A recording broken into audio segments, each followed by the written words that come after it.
Општиот впечаток дека пандемијата стивнува се уште е присутен. Маските се поретко се употребуваат, но докторите полека го вклучуваат алармот.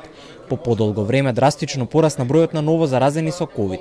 За цели 66% е зголемен бројот на позитивни тестови направени во лабораториите, споредено со претходната недела.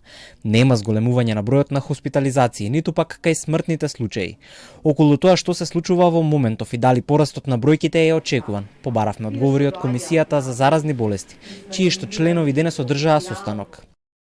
Не би сакал да шпекулирам, оно што го знаеме од регионот и од светот како искуство е дека новите подваријанти BA4 и BA5 се причината за зголемување на бројот на новозаразени во изминатиот период. Оно што е од научен аспект докажано е дека имаат поголема преносливост, полесно се преносливи во однос на доминантната BA2 варијанта која што кај нас се уште како така 95% од оваа варијанта се должат купниот број на новозаразени случаи кај нас.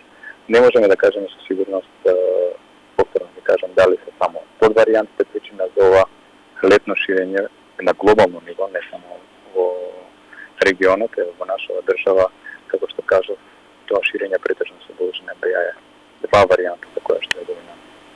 Состанокот на здравствените експерти во комисијата не донесе никакви новитети. Мерки нема, ниту пак се усвоени некакви препораки. За сега докторите се потпираат само на апели до јавноста да се носат маски во здравствени и изгрижувачки установи, аптеки и јавен превоз.